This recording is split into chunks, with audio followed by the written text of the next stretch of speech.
Hello everyone, welcome back to my YouTube channel Science Notebook 25. Today we are going to study about larval stages of Phaseola hepatica. आज हम Phaseola hepatica की larval stages के बारे में study करेंगे जो कि एक पैरासाइट है। ठीक है, तो बढ़ते हैं टॉपिक की तरफ, देखते हैं कौन कौन से पॉइंट्स के ऊपर हम डिस्कस करेंगे। तो सबसे पहले हम इंट्रोडक्शन देखेंगे, फिर हम उसकी सिस्टमेटिक पोजीशन देखेंगे। सिस्टमेटिक पोजीशन से मतलब है कि जो क्लासिफिकेशन है उसके अंदर उसको कहाँ पर रखा गया है उसके बारे में हम देखेंगे। फिर हम लाइफ साइकिल देखेंगे फैजियोला हेपेटिका की, फिर उसकी जो डिफरेंट डिफरेंट स्टेजेस हैं उनके बारे में स्टडी करेंगे, जैसे कि miracidium larva, sporocyst larva, redia larva, cercaria larva, metacercaria and liver rot. इनके बारे में हम एक एक करके देखेंगे। तो बढ़ते हैं इंट्रोडक्शन की तरफ। तो Fasciola hepatica is a digenetic parasite. Fasciola hepatica कैसा पैरासाइट है? ये एक डाईजेनेटिक पैरासाइट है, मतलब कि इसमें दो तरीके के जीन्स होते हैं। Fasciola gigantica is more common in India. Fasciola gigantica जो है वो सबसे ज़्यादा पाया जाने वाला क्या है, स्पीसीज़ है। फैजियोला जायजेंटिका क्या है, सबसे ज़्यादा पाई जाने वाली स्पीसीज़ है जो इंडिया में पाई जाती है। और ये क्या है, फैजियोला हेपेटिका पूरे के पूरे वर्ल्ड में डिस्ट्रीब्यूट है, मतलब ये पूरे के पूरे वर्ल्ड में पाई जाने वाली स्पीसीज़ है। ये कैसी होती है, एंडो पैरासाइट होती है, यानी कि बॉडी के अंदर रहने वाला पैरासाइट है। दो तरीके के पैरासाइट होते हैं, एक होते हैं एक्टो, एक होते हैं एंडो। एंडो पैरासाइट वो होते हैं जो कि बॉडी के अंदर रहते हैं इन अ पैरासाइटिक फॉर्म। तो ये किस में पाए जाते हैं, अडल्ट की फॉर्म में पाए जाते हैं in the bile duct of sheep. जो शीप होती है, भेड़ होती है, उसकी बाइल डक्ट के अंदर। ठीक है। प्राइमरी होस्ट इसका शीप होती है, गॉट, कैटल, हॉर्स। मतलब जो कैटल्स होते हैं जैसे कि गाय, भैंस, बकरी वगैरह, उनके अंदर ये प्राइमरी वो क्या होते हैं, ये प्राइमरी होस्ट होते हैं इसके फैजियोला हेपेटिका के। उसकी जो वो होती है बाइल डक्ट होती है वो इसकी क्या होती है, प्राइमरी होस्ट होते हैं। ठीक है। सेकेंडरी और इंटरमीडिएट होस्ट क्या है इसका, fresh water snail. Fresh water snail मतलब कि फ्रेश वाटर में पाए जाने वाला जो स्नेल है वो इसका सेकेंडरी और इंटरमीडिएट होस्ट है, जिसका जीनस है लिमनिया।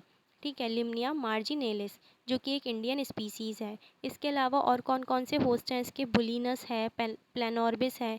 तो ये डिफरेंट डिफरेंट क्या है, होस्ट हैं फैजियोला हेपेटिका के। ठीक है, ये हो गया इसका जनरल इंट्रोडक्शन। अब फैजियोला हेपेटिका जो है उसको क्या बोला जाता है, लिवर फ्लूक बोला जाता है, ये इसका कॉमन नेम है। ठीक है, दो स्पीसीज़ हमने पढ़ी, फैजियोला हेपेटिका एंड फैजियोला जायजेंटिका। जायजेंटिका इंडिया में पाई जाने वाली स्पीसीज़ है। ठीक है। अब इसके अंदर हम इनके स्ट्रक्चर्स इसमें दिखाए गए हैं जिनके बेसिस पर आप इनमें डिफरेंस देख सकते हैं, जैसे कि फैजियोला हेपेटिका का साइज़ थोड़ा छोटा है और जायजेंटिका का साइज़ जो है वो थोड़ा बड़ा है। जायजेंटिका से इसके नेम से ही हमको पता चलता है, जायजेंट यानी कि बड़ा, विशाल। ठीक है। तो ये फैजियोला हेपेटिका जो है वो क्या है, इसके अंदर दो प्रोमिनेंट शोल्डर्स प्रेजेंट होते हैं, कन्वर्जिंग मार्जिन होते हैं, स्मॉलर इन साइज़। मतलब कि मार्जिन्स कैसे होते हैं इसके, कन्वर्जिंग होते हैं, नीचे की तरफ क्या हो रहे हैं, ये आकर के ऐसे करके मिल रहे हैं, ये हो रहे हैं कन्वर्स। ठीक है, ये हो गया फैजियोला हेपेटिका के बारे में। और अगर इसकी बात करें जायजेंटिका की, इसके शोल्डर्स कैसे होते हैं, लेस प्रोमिनेंट होते हैं, मतलब कि ज़्यादा फैले हुए नहीं होते। इसके कंपैरिजन में अगर अपन देखें तो इसके क्या है, काफ़ी ज़्यादा ब्रॉड है और इसके ज़्यादा ब्रॉड नहीं है। ठीक है, ये क्या है, इसकी प्रोमिनेंसी है जिसके बेसिस पर भी इनके नाम दिए गए हैं। इसके अलावा जो फैजियोला जायजेंटिका है उसके अंदर पैरेलल मार्जिन्स होते हैं। ये जो मार्जिन्स हैं लगभग कैसे होते हैं, पैरेलल होते हैं, और ये साइज़ में भी बड़ा होता है काफ़ी ज़्यादा। ये इनके बीच का कॉमन डिफरेंस हो गया। ठीक है, आगे देखते हैं सिस्टमेटिक पोजीशन। इसकी सिस्टमेटिक पोजीशन देखें तो फाइलम कौन सा है, इसका फाइलम है प्लेटी हेलमेंथीस। ठीक है, जिसके अंदर किसको रखा जाता है, फ्लैट वर्म्स को रखा जाता है। कौन सा फाइलम है, प्लेटी हेलमेंथीस। इसकी क्लास है ट्रेमेटोडा, ऑर्डर है डाइजीनिया, फैमिली है फेजियोलियोडी, है ना, फेजियोलियोडी मतलब फेजियोला, फेजियोला से इसको याद रख सकते हैं, फेजियोलियोडी। एंड इसका जीनस है फैजियोला और स्पीसीज़ है हेपेटिका। मतलब कि फर्स्ट नेम क्या होता है, जीनस होता है, और सेकंड वाला क्या होता है, स्पीसीज़ होता है। तो ये क्या हो गया इसका, जीनस एंड स्पीसीज़ हो गया। ठीक है, ये इसकी सिस्टमेटिक पोजीशन हो गई। इसके बाद आगे बढ़ते हैं इसकी लाइफ साइकिल की तरफ। तो हम देखते हैं इसकी लाइफ साइकिल के बारे में। ठीक है, ये क्या है, एक अडल्ट फैजियोला है। ठीक है, और ये बनता कैसे है, इसकी डिफरेंट डिफरेंट स्टेजेस के अंदर दिखाई गई हैं। जैसे कि शीप, दो तरह की इसकी लाइफ साइकिल है। पहली होती है प्राइमरी होस्ट के अंदर, दूसरी होती है इसकी सेकेंडरी होस्ट के अंदर। प्राइमरी होस्ट क्या है इसका, शीप है, और सेकेंडरी होस्ट क्या है इसका, फ्रेश वाटर स्नेल है। तो जो आधी लाइफ साइकिल है वो इसकी कंप्लीट होती है किसके अंदर, शीप के अंदर, और आधी कंप्लीट होती है इसकी स्नेल के अंदर। तो जब अपन इसकी उसके बारे में अपन देखते हैं लाइफ साइकिल के बारे में, तो जो फेजुला हिपैटिका है उसकी स्टार्ट होती है शीप के अंदर, ठीक है। यहाँ से स्टार्ट हो गई है, जैसे कि अडल्ट फेजुला है, फर्स्ट नंबर ये है अडल्ट फेजुला है। यहाँ से इसकी जो फर्स्ट लाइफ फॉर्म है वो कहाँ से स्टार्ट हुआ है, इंसिस्टेड मिरासीडियम। मतलब मिरासीडियम क्या है, ये एक लार्वा है जो कि किस में बंद रहता है, इंसिस्ट, मतलब कि एक सिस्ट लाइक फॉर्म में कवर में क्या रहता है, बंद रहता है, तो इसलिए इसको क्या नाम दिया गया है, एनसिस्टेड मार्सीडियम। फिर जो मिरासीडियम लार्वा है ये बाहर आ जाता है इस सिस्ट से, तो ये इसकी सेकेंड स्टेज हो गई। फिर मिरासीडियम लार्वा से क्या बनता है, स्पोरोसिस्ट लार्वा बनता है। इसके बाद कौन सा लार्वा बनता है, रेडिया लार्वा बनता है। ये वाली जो स्टेज है ना, मिरासीडियम लार्वा से सर्केरिया लार्वा तक की, है ना, ये कहाँ पर पाई जाती है, स्नेल के अंदर ये वाली फॉर्म पाई जाती है। तो पहला लार्वा को क्या हो गया, मिरासीडियम लार्वा हो गया। दूसरा लार्वा हो गया स्पोरोसिस्ट लार्वा। तीसरा लार्वा हो गया रेडिया लार्वा। फिर हो गया सर्केरिया लार्वा। इसके अलावा ये चार इसके अंदर लार्वा पाए जाते हैं। कौन कौन से लार्वा, एक हो गया मिरासीडियम लार्वा, फिर हो गया स्पोरोसिस्ट लार्वा, फिर रेडिया लार्वा और फिर सर्केरिया लार्वा। और पांचवा इसके अंदर आता है मेटा सर्केरिया लार्वा। पांच तरीके के इसके अंदर लार्वल स्टेजेस होती हैं जो कि इसमें पाई जाती हैं, ठीक है। मिरासीडियम से सर्केरिया लार्वा तक की जो स्टेज है ये पाई जाती हैं स्नेल के अंदर। और जो मेटा सर्केरिया है ये कैसी होती है, एंसिस्टेड फॉर्म होती है, सिस्ट के अंदर प्रेजेंट होती है, ये पाई जाती है शीप के अंदर, ठीक है। जो एंसिस्टेड फॉर्म है जिनके अंदर सिस्ट प्रेजेंट है वो पाई जा रही है शीप के अंदर। बाकी के जो लार्वा हैं वो पाए जा रहे हैं इसके स्नेल के अंदर, फ्रेश वाटर स्नेल के अंदर। तो ये इसकी लाइफ साइकिल हो गई, ठीक है। अब इसका अपन डेवलपमेंट अगर स्टडी करते हैं तो देखते हैं कि 0.03 मिलीमीटर लॉन्ग होता है। कितना लॉन्ग होता है, 0.03 मिलीमीटर। एंटीरियर पार्ट इसका ब्रॉड होता है और पोस्टीरियर पार्ट टेपर होता है। मतलब एंटीरियर जो होता है आगे वाला पार्ट होता है, ये कुछ इस तरीके का होता है, ठीक है। तो ये हो गया इसका एंटीरियर पार्ट और ये हो गया इसका पोस्टीरियर पार्ट। एंटीरियर पार्ट कैसा होता है, ब्रॉड होता है ना। और जो पोस्टीरियर पार्ट होता है टेपरिंग होता है, मतलब कैसा होता है, थोड़ा सा नुकीला होता है। फिर इसके अंदर 21 सीलिएटेड एपिडर्मल प्लेट्स प्रेजेंट होती हैं जो कि अरेंज होती हैं 5 रोज में। कितनी, 21 सीलिएटेड एपिडर्मल प्लेट्स होती हैं जो कि कितनी रोज में प्रेजेंट होती हैं, 5 रोज में प्रेजेंट होती हैं। एज कैसे होते हैं, 6 6 3 4 2, ये इसका क्या है, डिस्ट्रीब्यूशन है। पहले 6 प्रेजेंट होंगी, ठीक है, फिर 6 प्रेजेंट होंगी, उसके अलावा फिर 3 प्रेजेंट होंगी, फिर 4 प्रेजेंट होंगी और इसके बाद 2 प्रेजेंट हो गई। ये क्या हो गई, इसकी एपिडर्मल प्लेट्स हो गई, सीलिएटेड होती हैं ये। इसके अलावा एपिकल पेपिला होते हैं, हैज़ एन एपिकल ग्लैंड, जिसमें क्या होती है, एपिकल ग्लैंड होती है। अ पेयर ऑफ सिफेलिक और पेनिट्रेशन ग्लैंड, कौन सी ग्लैंड होती है, पेनिट्रेशन ग्लैंड या फिर सिफेलिक ग्लैंड इसमें प्रेजेंट होती हैं, जिनका एक पेयर प्रेजेंट होता है। 2 आई स्पॉट प्रेजेंट होते हैं इसके अंदर। फिर circular and longitudinal muscles present होती हैं बीनीथ द एपिडर्मिस। जैसे कि जो बाहर वाली कवरिंग है एपिडर्मिस, इसके नीचे क्या प्रेजेंट होते हैं, सर्कुलर और लॉन्गिट्यूडनल मसल्स प्रेजेंट होती हैं। वो किसके लिए होती हैं, कॉन्ट्रैक्शन और रिलैक्सेशन के लिए प्रेजेंट होती है, जो कि किस में हेल्प करती है, मूवमेंट में हेल्प करती हैं।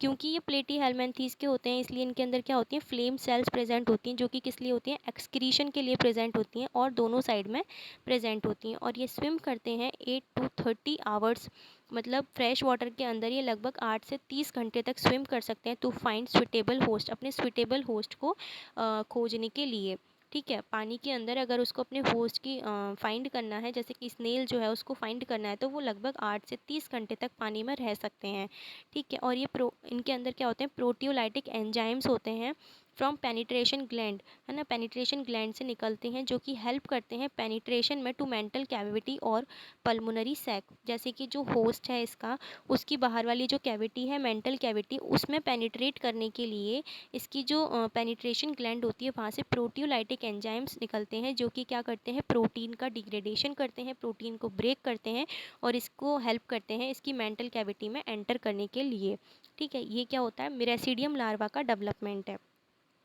नेक्स्ट है इसका एक्सटर्नल स्ट्रक्चर और इंटरनल स्ट्रक्चर। एक्सटर्नली अगर अपन देखें तो इस तरीके का दिखाई देता है, वहीं अगर अपन इसकी इंटरनल स्ट्रक्चर के बारे में बात करें तो ये कुछ इस तरीके की दिखाई देती है, ठीक है। जिसमें ऊपर की तरफ क्या प्रेजेंट होते हैं, एपिकल पेपिला प्रेजेंट होते हैं और उसके नीचे का क्या प्रेजेंट होती है, एपिकल ग्लैंड प्रेजेंट होती है, जहाँ से एपिकल पेपिला क्या होते हैं, अराइज होते हैं। फिर इसमें जो बाहर की तरफ ये थ्रेड लाइक आउटग्रोथ्स हैं, ये क्या है, इसकी सीलियाँ हैं, ठीक है। फिर इसके पास ही क्या प्रेजेंट मतलब इसके जो एपिकल ग्लैंड है उसके नीचे की तरफ ब्रेन प्रेजेंट होता है और इसमें वन पेयर आई स्पॉट प्रेजेंट होते हैं, ठीक है। और एक्सक्रीटरी पोर प्रेजेंट होता है इसके अंदर, जो ये इसमें दिखा रखे हैं एक्सक्रीटरी पोर इंटरनल स्ट्रक्चर में ये दिखते हैं। फिर इसमें पेनिट्रेशन ग्लैंड होती हैं जो कि किस में हेल्प करती हैं, प्रोटियोलाइटिक एंजाइम्स को सीक्रेट करते हैं, जो किस में हेल्प करते हैं, पेनिट्रेशन में हेल्प करते हैं। फिर इसमें बाहर की तरफ क्या प्रेजेंट होती हैं, एपिडर्मल प्लेट्स प्रेजेंट होती हैं, ठीक है। फिर इसमें फ्लेम सेल्स होती हैं जो कि किसके लिए होती हैं, एक्सक्रीशन के लिए। और इसमें मसल लेयर होती हैं, दो तरह की मसल लेयर होती हैं, एक तो लॉन्गिट्यूडनल, एक होती है सर्कुलर मसल लेयर। फिर इसमें नीचे की तरफ जर्म बॉल्स प्रेजेंट है और सब इपीथीलियम, मतलब कि इपीथीलियम के जस्ट नीचे क्या प्रेजेंट होती है, सब इपीथीलियम प्रेजेंट होती है। ये इसकी एक्सटर्नल और इंटरनल स्ट्रक्चर्स हैं जो कि इसमें दिखाई गई हैं, ठीक है। आगे बढ़ते हैं स्पोरोसिस्ट लार्वा की तरफ। मेरासेडियम के बाद आता है स्पोरोसिस्ट लार्वा। अब हम उसकी डेवलपमेंट की बात करें तो ये भी 0.03 मिलीमीटर लॉन्ग होता है। इसका इंटीरियर पार्ट भी ब्रॉड होता है और पोस्टीरियर पार्ट कैसा होता है, टेपरिंग होता है। इसके अंदर भी क्या होता है, सर्कुलर और लॉन्गिट्यूडनल मसल्स प्रेजेंट होती हैं। इसके अलावा इसमें मीजेनकाइम भी प्रेजेंट होती है एपिडर्मिस के नीचे। जो एपिडर्मिस है उसके नीचे इसमें क्या प्रेजेंट होगी, मीजेनकाइम भी प्रेजेंट होगी। और इसमें प्रोटोनेफ्रीडियम होते हैं ऑफ ईच साइड, दोनों साइड में, विथ 2 फ्लेम सेल्स, जिसमें क्या होती हैं, 2 फ्लेम सेल्स होती हैं। ओपन्स इन कॉमन एक्सक्रीटरी पोर, और वो कहाँ जा कर के खुलती हैं, एक ही एक्सक्रीटरी पोर में जा कर के खुलती हैं।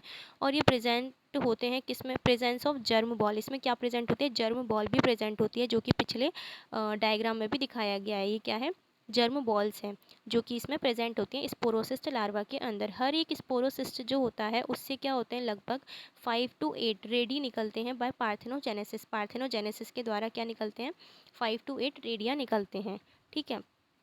बढ़ते हैं इसके स्ट्रक्चर की तरफ। तो ये इसका स्ट्रक्चर है जिसमें बाहर की तरफ क्या की जो कवरिंग है उसको क्या बोलते हैं, क्यूटिकल बोलते हैं। और फिर इसके अंदर डिफरेंट डिफरेंट स्ट्रक्चर्स दिखाई गई हैं, जैसे कि ये क्या है, ओल्डर रेडिया है ना। फिर इसमें नीचे की तरफ जो क्यूटिकल है उसके नीचे की तरफ क्या है, मसल लेयर प्रेजेंट है, जो कि कौन कौन सी हो गई, दो तरह की मसल लेयर हो गई, longitudinal muscle layer and circular muscle layer. फिर इसमें फ्लेम सेल्स प्रेजेंट होती हैं, कितनी फ्लेम सेल्स प्रेजेंट होती हैं, 2, एक ये रही और एक ये रही, ठीक है। और इसमें क्या होते हैं, यंग रेडिया, जो कि कहाँ से प्रोड्यूस होते हैं, स्पोरोसिस्ट से प्रोड्यूस होते हैं। लगभग 5 to 8 होते हैं, 1 2 3 4 5। इसमें 5 क्या दिखाए गए हैं, रेडिया दिखाए गए हैं। फिर इसमें प्रोटोनेफ्रीडियल ओपनिंग होती हैं, दोनों साइड में क्या है, प्रोटोनेफ्रीडियल ओपनिंग होती हैं। और इसमें जर्म सेल्स प्रेजेंट होती हैं, ठीक है। और जो इपीथीलियम होती है उसके नीचे क्या प्रेजेंट होती है, सब इपीथीलियम भी प्रेजेंट होती है। ये किसका स्ट्रक्चर हो गया, स्पोरोसिस्ट लार्वा का स्ट्रक्चर हो गया, ठीक है। पहले वाला क्या था, मेरासीडियम का था। नेक्स्ट है development of radial larva. Sporocyst larva से क्या होते हैं, रेडियल लार्वा का फॉर्मेशन होता है। तो अब पढ़ेंगे अपन रेडियल लार्वा का डेवलपमेंट। ये कितने बड़ा होता है, इसका साइज़ जो होता है वो होता है 1.3 से 1.6 मिलीमीटर लॉन्ग होता है, जो कि मेरासीडियम और स्पोरोसिस्ट लार्वा से थोड़ा सा बड़ा होता है। और ये कैसा होता है, सैक लाइक स्ट्रक्चर है, ठीक है, सैक जैसी स्ट्रक्चर बनाता है as a bag. Mouth at the middle of anterior end, जो इसका एंटीरियर एंड होता है, जैसे कि सपोज़ ये रेडियल लार्वा है, और ये इसका एंटीरियर एंड है, इसके बीच में क्या प्रेजेंट होता है, माउथ प्रेजेंट होता है। Leads to short muscular pharynx, जो कि कहाँ जा कर के खुलता है, मस्कुलर फेरिंग्स में जा कर के खुलता है। Pharynx has pharyngeal glands, pharynx के अंदर फेरेंजियल ग्लैंड्स प्रेजेंट होती हैं। और इसके अंदर इलोंगेटेड सैक लाइक गट भी प्रेजेंट होती है, ठीक है। और इसमें present of birth pore present होता है पोस्टीरियर टू कॉलर, कॉलर के पोस्टीरियर साइड में, ठीक है। A pair of projection call lappets present posteriorly, posterior side जो होती है वहाँ पर क्या प्रेजेंट होता है, 1 पेयर लैपिड्स प्रेजेंट होते हैं। और इसमें जर्म बॉल भी प्रेजेंट होती है। और इसमें 1 पेयर क्या होते हैं, प्रोटोनेफ्रीडिया प्रेजेंट होते हैं। हर एक रेडिया लार्वा जो होता है उससे क्या बनते हैं, लगभग 20 सर्केरिया लार्वा का फॉर्मेशन होता है बाय पार्थेनोजेनेसिस, ठीक है। नेक्स्ट स्टेज क्या है, सर्केरिया, तो इससे लगभग 20 सर्केरिया लार्वा बनते हैं, ठीक है। अब अपन रेडियल लार्वा के स्ट्रक्चर के बारे में देखेंगे। जैसे कि हमको बताया था कि इसमें एंटीरियर साइड पर बीच में क्या प्रेजेंट होता है, माउथ प्रेजेंट होता है, जो कि कहाँ जाकर के ओपन होता है, मस्कुलर फेरिंग्स में जाकर के ओपन होता है। और फेरिंग्स के अंदर क्या प्रेजेंट होती हैं, फेरेंजियल ग्लैंड्स प्रेजेंट होती हैं, जो कि इसमें ग्रीन कलर से दिखाई गई हैं दोनों साइड में, ठीक है। और इसमें क्या होती है, कॉलर प्रेजेंट होती है, ठीक है। उसकी साइड में क्या होती है, इसमें गट भी प्रेजेंट होती है। अब कॉलर की साइड में क्या होता है, इसमें बर्थ पोर प्रेजेंट होता है। इसके अलावा हर एक रेडिया लार्वा से लगभग 20 क्या बनते हैं, सर्केरिया लार्वा बनते हैं। तो ये इसके अंदर क्या दिखाए गए हैं, सर्केरिया दिखाए गए हैं। इसकी आउटर कवरिंग क्यूटिकल होती है, उसके नीचे एपिथेलियल सेल्स प्रेजेंट होती हैं। और पोस्टीरियर साइड में क्या प्रेजेंट होते हैं, प्रोटोनेफ्रीडिया और लैपिड्स प्रेजेंट होते हैं। ठीक है। और इसके अलावा इसमें जर्म बॉल भी प्रेजेंट होती हैं। ये किसका स्ट्रक्चर हो गया, ये हो गया रेडिया लार्वा का स्ट्रक्चर। इसके बाद अपन फोर्थ स्ट्रक्चर पढ़ेंगे सर्केरिया लार्वा की। तो अब अपन डेवलपमेंट देखेंगे सर्केरिया लार्वा का। 0.25 से 0.35 मिलीमीटर लॉन्ग होता है। ये कितना होता है, 0.25 से 0.35 मिलीमीटर लॉन्ग होता है। इसमें टेल प्रेजेंट होती है और ये come out from the birth pore of redia. जो रेडिया लार्वा के अंदर बर्थ पोर दिखाया गया था नियर द कॉलर, वहाँ से ये बाहर आते हैं and live in the digestive gland of snail. और स्नेल की डाइजेस्टिव ग्लैंड के अंदर ये रहते हैं। फ्रॉम देयर, वहाँ से टू पल्मोनरी सैक में जाते हैं and outside the body of snail, और स्नेल की बॉडी से बाहर आ जाते हैं। मतलब कि डाइजेस्टिव ग्लैंड में रहते हैं और वहाँ से पल्मोनरी सैक के रास्ते होते हुए ये स्नेल की बॉडी से बाहर आ जाते हैं। इनकी बॉडी कवर रहती है क्यूटिकल से और इसके अंदर सिस्टोजिनस ग्लैंड प्रेजेंट होती हैं। इसमें एंटीरियर और वेंट्रल सकर प्रेजेंट होते हैं। मतलब कि एंटीरियर साइड पे और वेंट्रल साइड पे क्या प्रेजेंट होते हैं, सकर प्रेजेंट होते हैं। सकर किस लिए होते हैं, कुछ अटैचमेंट के लिए होते हैं या फिर किसी चीज़ को एब्जॉर्ब करने के लिए होते हैं। इसमें माउथ होता है विद इन एंटीरियर सकर। जो एंटीरियर सकर होता है वहाँ पर माउथ प्रेजेंट होता है, जो कि कहाँ जाकर खुलता है, मस्कुलर फेरिंग्स में जाकर के ओपन होता है। ईसोफेगस और बाइफरकेटेड इसमें इंटेस्टाइन प्रेजेंट होती है। इसके अलावा इसमें जर्म सेल्स प्रेजेंट होती हैं और काफ़ी सारी फ्लेम सेल्स भी प्रेजेंट होती हैं, जो कि कहाँ ओपन होती हैं, into the lateral longitudinal canal. Lateral side में क्या प्रेजेंट होती है, लॉन्गिट्यूडनल कैनाल प्रेजेंट होती है, वहाँ ओपन होती है, जो कि ओपन होती है थ्रू नेफ्रिडियो पोर के थ्रू। अब इसका डेवलपमेंट देखते हैं। तो ये यहाँ पर स्ट्रक्चर दिखाया गया है किस चीज़ का, सर्केरिया। वेट, अब इसमें सर्केरिया लार्वा का क्या दिखाया गया है, डेवलपमेंट दिखाया गया है। ठीक है। जिसमें क्या है, एंटीरियर साइड में माउथ प्रेजेंट है और इसके अलावा एंटीरियर और वेंट्रल यानी कि इसमें पीछे वाली जो साइड है वहाँ पर सकर प्रेजेंट होते हैं। इस जो कि माउथ जो होता है वो खुलता है मस्कुलर फेरिंग्स में। उसके बाद इसमें फेरिंग्स के नीचे प्रेजेंट होते हैं ईसोफेगस और बाइफरकेटेड इसमें क्या प्रेजेंट होती है, इंटेस्टाइन भी प्रेजेंट होती है। ठीक है। इसके अलावा इसमें साइड्स में फ्लेम सेल्स प्रेजेंट होती हैं और सिस्टोजिनस ग्लैंड सेल्स भी प्रेजेंट होती हैं। और इसके अंदर एक कैविटी प्रेजेंट होती है जिसको एसिटापुलम कैविटी बोलते हैं, और इसमें जर्म सेल्स भी प्रेजेंट होती हैं। ठीक है। और इसके बाद इसमें क्या होते हैं, जो फ्लेम सेल्स होती हैं वो कहाँ पर जाकर के एक्सक्रीटरी वेसिकल्स के थ्रू ओपन होती हैं, और जो कि कहाँ जाकर के खुलती है, एक्सक्रीटरी डक्ट में खुलती है। और इसकी बॉडी डिवाइडेड होती है, मतलब ये पूरा का पूरा जो डिवाइडेड होता है किसमें, बॉडी और टेल में डिवाइड होता है। मतलब कि इसके अंदर टेल भी प्रेजेंट होती है। ये हो गया सर्केरिया लार्वा का स्ट्रक्चर। अब अपन पढ़ेंगे मेटा सर्केरिया लार्वा, है ना। सर्केरिया लार्वा जो होता है वो स्विम करता है लगभग 2 से 3 दिन के लिए और अटैच हो जाता है टू वेजिटेशन नियर लैंड। अब क्या है, सर्केरिया लार्वा स्नेल की बॉडी से जब बाहर आ जाता है तो जो पानी होता है वहाँ पर कुछ ना कुछ वेजिटेशन प्रेजेंट होती है, तो वहाँ पर जा कर के ये क्या हो जाता है, अटैच हो जाता है और अपनी टेल को क्या कर देता है, रिमूव कर देता है, अपनी टेल को रिमूव कर देता है। इसके बाद ये क्या हो जाता है, 0.2 मिलीमीटर इसका डायमीटर हो जाता है। इसमें सिस्टोजिनस ग्लैंड प्रेजेंट होती है, वो सिस्ट का सीक्रेशन करती हैं इसकी बॉडी के चारों तरफ। मतलब इसकी बॉडी के चारों तरफ क्या बनाती हैं, सिस्ट बनाती हैं, है ना। और इसको क्या बोला जाता है, जुवेनाइल फ्लूक बोला जाता है। ठीक है। मतलब कि क्या होती है, इमैच्योर फ्लूक होती है, उसको बोला जाता है जुवेनाइल फ्लूक, जो कि कंज्यूम कर ली जाती है by primary host. Primary host कौन है इसका, शीप है। ठीक है। उसके द्वारा कंज्यूम कर ली जाती है। कम्स टू स्मॉल इंटेस्टाइन, उसकी स्मॉल इंटेस्टाइन में ये जाता है। फिर जो सिस्ट है वो डिज़ोल्व हो जाती है। ठीक है। सिस्ट क्या है, बाहर प्रेजेंट होती है, जिसको जुवेनाइल फ्लूक बोलते हैं। फिर जब प्राइमरी होस्ट यानी कि शीप या गोट इसको क्या कर लेते हैं, कंज्यूम कर लेते हैं, तो उसकी स्मॉल इंटेस्टाइन में जाकर के वहाँ के जो पीएच है उसकी वजह से, वहाँ के फ्लूइड की वजह से इसका सिस्ट डिज़ोल्व हो जाता है। कम्स टू पोर्टल वेन, फिर वहाँ से ये पोर्टल वेन में जाता है बाय पेनिट्रेटिंग द गट को पेनिट्रेट करते हुए फिर बाइल डक्ट में पहुँचता है। बाइल डक्ट में पहुँचने के बाद 3 महीने के अंदर अंदर ये क्या होता है, सेक्सुअली मैच्योर हो जाता है। बाइल डक्ट में पहुँचने के बाद 3 महीने के अंदर अंदर ये क्या हो जाता है, सेक्सुअली मैच्योर हो जाता है। ठीक है। अब ये क्या है, मेटा सर्केरिया लार्वा जो है उसका स्ट्रक्चर है। ठीक है। इसके अंदर क्या है, सिस्ट प्रेजेंट है, ये क्या हो गई, इसकी सिस्ट हो गई। ये इसके अंदर ओरल सकर हैं जो कि माउथ की साइड में प्रेजेंट होते हैं। फिर फेरिंग्स होती है, इसके अंदर ईसोफेगस भी प्रेजेंट होती है, इसके अंदर इंटेस्टाइन भी होती है, एसिटापुलम भी होता है। इसका जो स्ट्रक्चर है ऑलमोस्ट सर्केरिया लार्वा जैसा ही होता है, बस इसमें क्या होता है, टेल एब्सेंट होती है और इसके अलावा इसमें क्या होता है, सिस्ट प्रेजेंट होती है। क्या प्रेजेंट होती है, सिस्ट प्रेजेंट होती है और टेल जो होती है वो क्या होती है, इसमें एब्सेंट होती है। बाकी इसमें पूरा का पूरा जो स्ट्रक्चर है सर्केरिया लार्वा के जैसा ही होता है। फिर आता है लिवर रॉट। लिवर रॉट जो है इसकी वजह से होने, लिवर फ्लूक की वजह से होने वाली एक डिजीज़ है जिसको फेजियोलिएसिस भी बोलते हैं। जब शीप जो होती है वो लिवर फ्लूक के द्वारा इन्फेक्ट हो जाती है, यानी कि फेजियोला हेपेटिका के द्वारा क्या हो जाती है, इन्फेक्ट हो जाती है, तो लिवर जो होता है शीप का वो काफ़ी ज़्यादा अफेक्ट हो जाता है, उसकी स्ट्रक्चर और फंक्शन काफ़ी ज़्यादा अफेक्ट हो जाती है, जिसकी वजह से लिवर रॉट नाम की एक डिजीज़ होती है जिसको फेजियोलिएसिस भी बोलते हैं। फिर इसके सिम्टम्स क्या क्या हैं, जो शीप है उसके अंदर एब्डोमिनल पेन देखने को मिलेगा, फीवर देखने को मिलेगा, उसके इन्फ्लेमेशन हो जाएगा, लिवर क्या हो जाएगा, उसके अंदर स्वेलिंग हो जाएगी और हेपेटाइटिस जो डिजीज़ है वो उसको हो जाती है। इसके अलावा उसमें एनीमिया यानी कि खून की कमी होती है, ओडिमास होता है, ठीक है, और डिक्रीज एपेटाइट, भूख कम लगना एंड वेट लॉस जैसे इसके अंदर सिम्टम्स दिखाई देते हैं। वोमिटिंग एंड डायरिया जैसे सिम्टम्स भी इसके अंदर दिखाई देते हैं। ये किसके सिम्टम्स हैं, सॉरी किस चीज़ के डिजीज, लिवर रॉट नाम की जो डिज़ीज़ है उसके सिम्टम्स हैं, ठीक है। इसके अलावा इसकी थेरेपी और प्रिवेंशन क्या है, इससे बचने के लिए जो ड्रग हैं, ड्रग फॉर ह्यूमन फिजियोलिएसिस, मतलब अगर ह्यूमन के अंदर फेजियोलिएसिस यानी लिवर रॉट नाम की डिजीज़ हुई है तो उसके लिए जो ड्रग है वो है ट्राइक्लैबेंडाजोल नाम की एक ड्रग आती है, उसके द्वारा इसको ट्रीट किया जाता है। दूसरी ड्रग है नाइट्रोजेनाइड एंड बायथियोन और मिराजिड।